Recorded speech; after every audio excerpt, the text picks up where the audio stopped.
Jour-là, on est arrivé près d'Oxford en Angleterre, il pleuvait. Dans le manoir studio, les Cure étaient en train de terminer d'enregistrer leur dernier album. On apprend que les fans français sont les plus acharnés, que pour eux leur groupe n'est pas parfait et qu'ils n'aiment leurs disques que lorsqu'ils sont agressifs. Tout de suite, direction banlieue d'Oxford en Angleterre.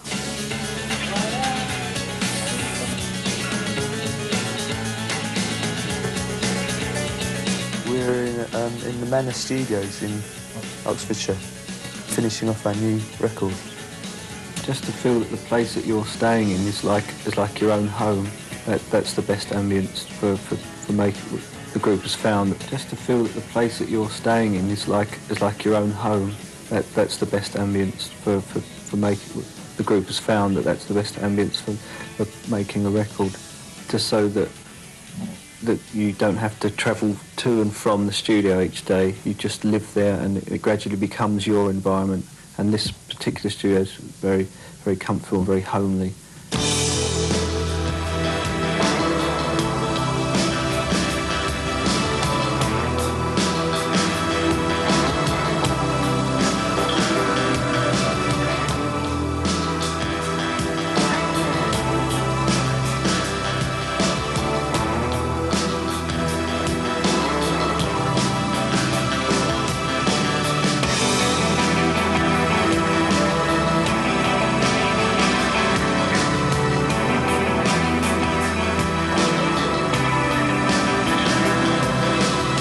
I think two main benefits of not recording in a town or a city.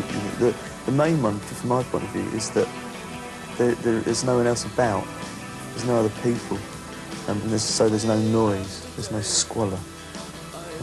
And the second thing is that because there's nothing around, you can go out for walks and actually breathe fresh air. Because working in the studio, you spend maybe 16 hours a day in a small room and breathing air conditioning and stuff. You go mad if you walk out the door and there's a street there and there's people looking at you or cars going past.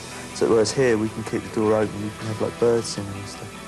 Very pastoral, very relaxing, which is why we've been here 6 months.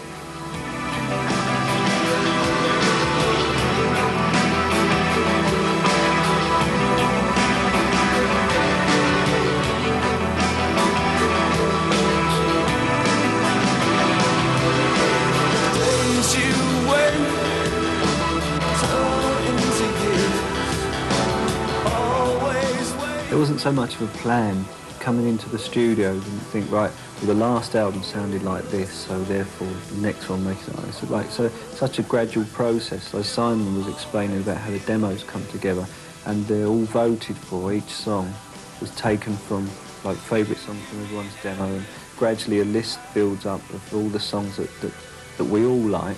So it starts from there.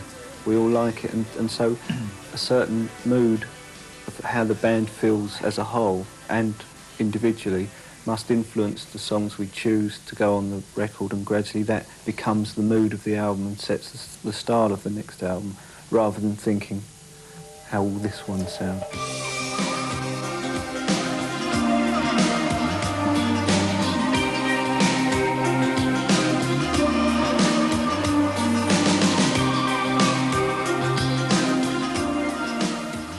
If this album were to come out and it was just packed full of synths and kind of disco beat, there would be an awful lot of disappointed Cure fans. And I think, in one sense, we have sort of rediscovered guitars, and there's an aggressive and a sort of big atmosphere on this record.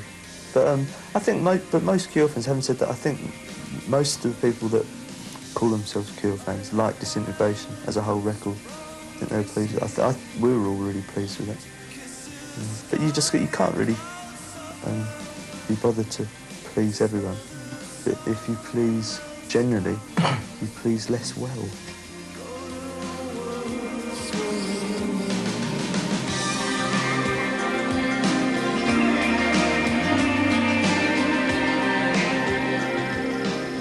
There are elements on it that are very poppy in the tradition of the Cure, but at the same time there's some of the most brain damaged stuff on there, stuff that's much heavier than anything we've attempted before.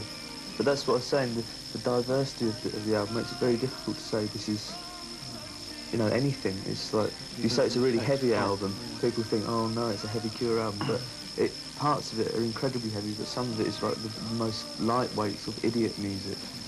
But if you said this is a pop album, people would think, oh no, it's a pop album, but it isn't. So it's there's no point in calling it anything really. It's a wish.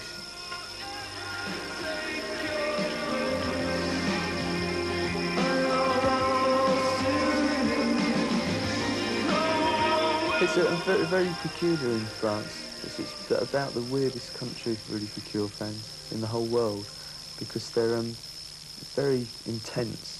The most intense fans, I think, as a whole, you know, as a race, which is really good in one way, but it's very difficult in other ways because they expect so much all the time. It's very difficult to live up to their expectations all the time, and sometimes we do things, I think, in France on purpose to try and shatter the myth, and we act rather more stupidly in France than we do anywhere else, because it's you know, there's too much to expect a group, any group really, to be perfect.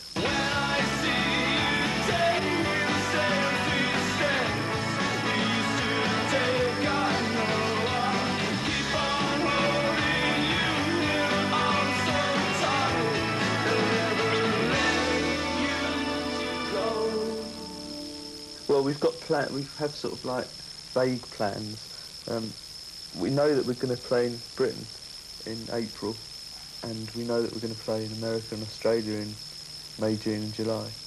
And then it gets a bit vague, but we think that we'll go and play in Europe, like, you know, France, Italy, Spain, that part of Europe. September, Yeah, October. but it will definitely finish by Christmas. It seems a long time. The rest of this year is definitely taken up, but I can't really see, can't plan what's going to go on after that at the moment.